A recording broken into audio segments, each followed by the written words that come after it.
So Lynsey, what did you think were the key findings from the survey report? There was a number of things that were very interesting for me. I think the biggest thing was just how many different combinations of learning pieces that you could put together. And actually there was nothing in particular that stood out. So I think what this is telling us is that blended is really still very important in the market at the moment. And I think what's interesting is that it's not just maybe the historic blend that we have seen, but we've got all of these different things to choose from, that what organisations and people are doing is kind of pick and mixing and blending together the things that work really well for their organisation. So they're almost personalising the learning and development approach depending on where that organisation is in their kind of journey towards digitalisation. What do you think? So I guess I'd agree with all of that. One of the things that surprised me a little bit was how popular the intranet was for learning. And it kind of makes sense if you think about it, because organisations put a lot of information on there. Yeah. Not necessarily, I guess it could be considered learning, but often it's kind of compliance related documents, kind of really kind of technical material often, not in the soft skills and behaviour skills that we obviously focus on. Yeah. So I guess, you know, the idea that the intranet is a source of learning was interesting, and L&D are thinking of it in that way. But we all know what the intranet typically looks like. It's not the most engaging of platforms of all time. Yeah. It's often got loads of stuff on there, a lot of it really dated or out. Hard to find exactly, as well. Right? Yeah. Really hard to find, hard to engage with.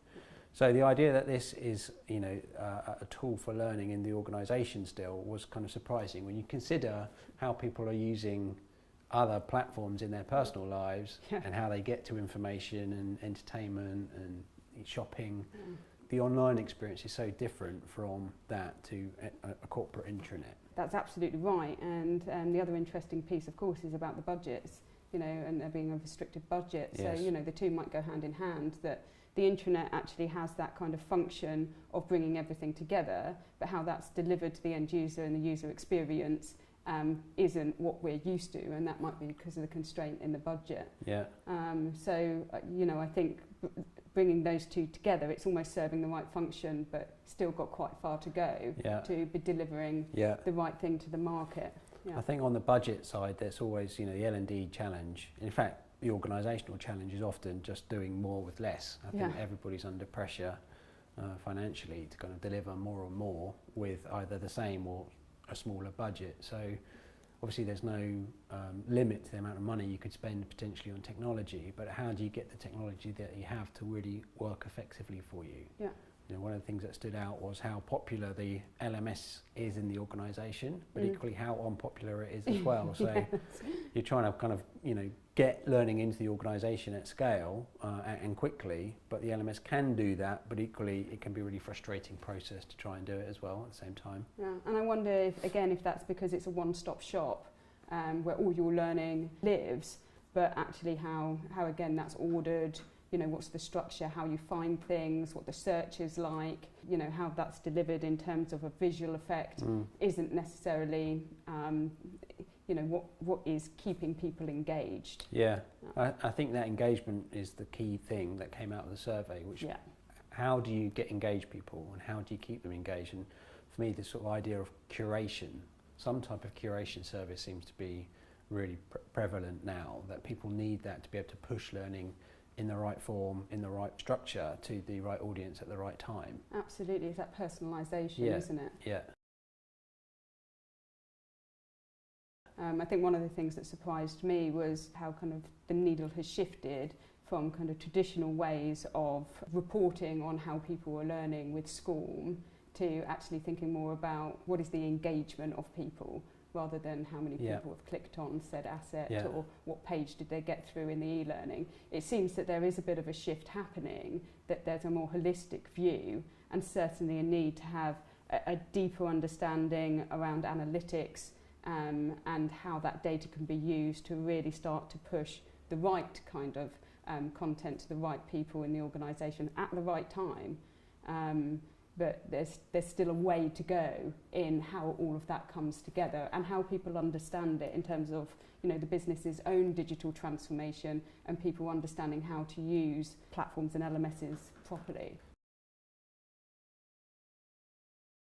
You know, the digital transformation, I think, is quite a scary kind of subject when you think about it, from two perspectives, one of which is digital transformation in the organisation itself and how their clients are engaging with them and how their markets are changing because of the new technology emerging. If you think about banks or insurance sector or retail, they're all under massive amounts of pressure because the way their businesses are operating are changing. But equally, you have sort of the digital transformation internally inside the organisation, how the organisation is engaging with platforms and tools which are becoming more and more available, and how do you kind of make clear to your employees which are the critical ones in the organisation, because different functions will have different ways of utilising and engaging with them. So I think as a sort of digital landscape, it can be quite difficult, and one of the things I think that stood out was if you think about how you judge yourself or try and use the survey results in your own organisation, it's trying to work out where you are in that digital maturity, how comfortable you are with digital platforms, and not necessarily trying to rush into a massive transformation program immediately, but just try and work into it gradually and think about adoption rather than transformation. Absolutely. You know, you've got to take people on that journey. If you try to go from, you know, 1 to 100 immediately, you're going to lose people along that way. And it's about taking people along that journey. And I think we can see that in the report, is just how wide the spectrum is. But we're also starting to see how people's mindsets are shifting towards what's going to be needed for the future. So things like mobile apps, analytics coming out quite strong, whereas e-learning, you know, it's in the bin. I don't know. So poor old e-learning. I mean, a lot of people have had that experience of you have to do this compliance course or regulatory course. It's really boring. They're not going to get that half an hour of their life back. But you know, unfortunately, it's they have to do it, because if they don't, if the organisation doesn't have that kind of record of everyone doing their money laundering course or their health and safety course, they're potentially going to have a massive fine or worse still. So I think, you know, it's about that changing expectation about what learning is and what it looks and feels like and how they engage with it. You really have to be helping people. And do we think that analytics are sophisticated enough to be able to really pass compliance pieces? Yeah, so I think LMSs have historically been built with that in mind, to be able to provide an audit trail for compliance. I mean, they do other things and they are getting more and more advanced, but I think fundamentally they were there to kind of prove a record of completion so that people can say that they are compliant in certain areas. But I think, as to your point earlier, the way LMSs are tracking learning, if you think about it, it proves a point that they are compliant or understand a subject, but how much is it reflecting business impact? How much is it reflecting how and when people are engaging with content? What modalities do they prefer? What kind of devices are they looking at it from? And thinking, because that data can be really key to an L&D function or to the business actually, to think about what is trending in our organisation, what are the most popular subjects, and there may be subjects which HR and the company aren't pushing out themselves, but it's just being sourced by the employees themselves, so you can identify kind of learning requirements just based upon that data. It forms more of a collaborative organisation, doesn't it? Because it's not a kind of historical approach of top down, you know, the board wants you to learn this, or this is the strategy and these are the competencies, so therefore this is your learning. It will provide that and the analytics that says this is what the organisation needs, this is what they're looking for, so you can bring those two pieces together and end up with something that's actually going to feed the need of the individual and the organisation. Well, as the survey said, you know, I think 50% of the organisations are going to be looking to invest in digital solutions in the coming year.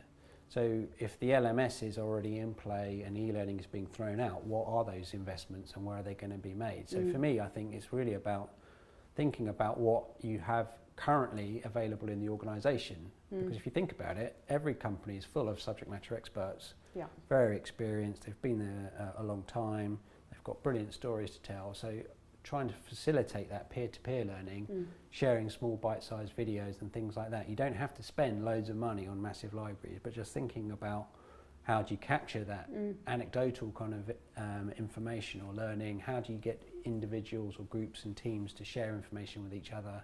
I think that in itself could be a really powerful tool for the organisation. Absolutely. I think there's an additional element here, which is how you create some of those blend. Yes. So if you've got different assets and different learning coming from within the organisation, you can combine that with, specialist soft skills that have come from an expert organisation and blend those together along with some key communications from different stakeholders, from experts within the business. You suddenly get a very rich experience and a playlist or learning journey that gives you kind of multiple different ways of taking in the information, not only kind of in a multimodal way, but different points of view from the business as well. Mm-hmm.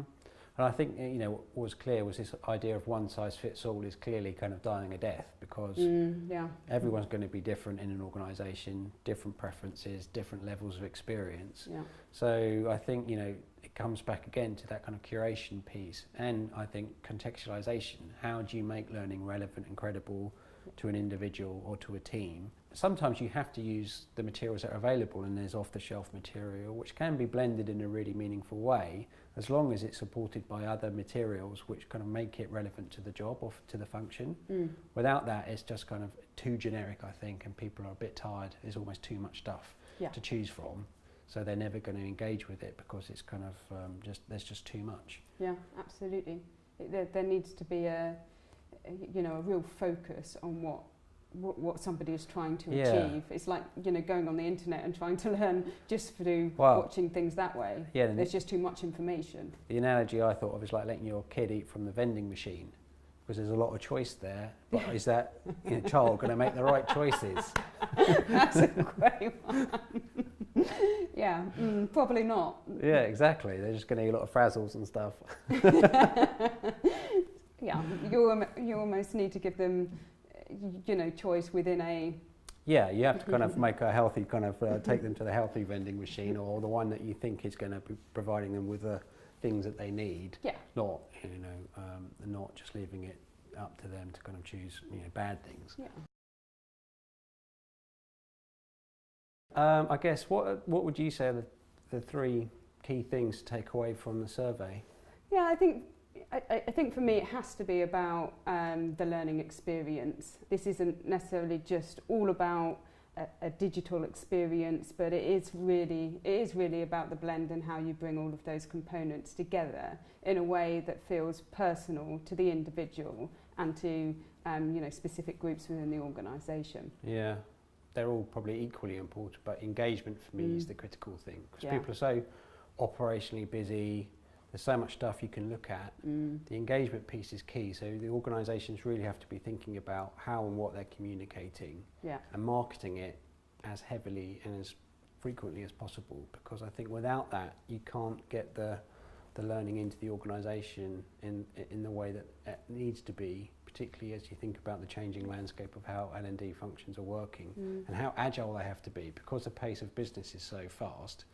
The L&D function has to be able to keep up with that. So, gone are the days where you could think about building a program for 12, 18 months, because by the time it's finished, business will have changed on its axis again. So I think, engagement is really key. So pushing out that learning just in time in a really agile way. Yeah, absolutely. And I think what's interesting, what you said there, is really about the importance of communications and learning working really closely together. Yeah. That's a really fundamental thing. Yeah, and I think the final thing for me was the innovation piece. I think it's important that you keep abreast of what's happening and looking at the emerging technologies, things like VR and AI, but what is the application in your business?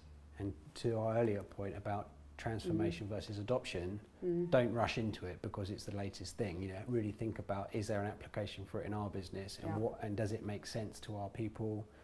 How are we going to utilise this new technology? Because there's loads of great technology out there, but I think it's kind of just picking and choosing what's going to be right for your organisation. Well, I think, and it's the innovation around the content as well, and around the kind of types of learning assets that sit within the platform or the LMS. That's really important. If it's continuously just the same formats, like we've just spoken about e-learning, you know, people are going to get bored and not be able to engage in that. So yes. for me, it's very much about how that experience draws you in, both visually and how the information is presented back to you in a way that really fits the rhythm of the business. Yeah, absolutely. So definitely lots of things to think about. Yeah.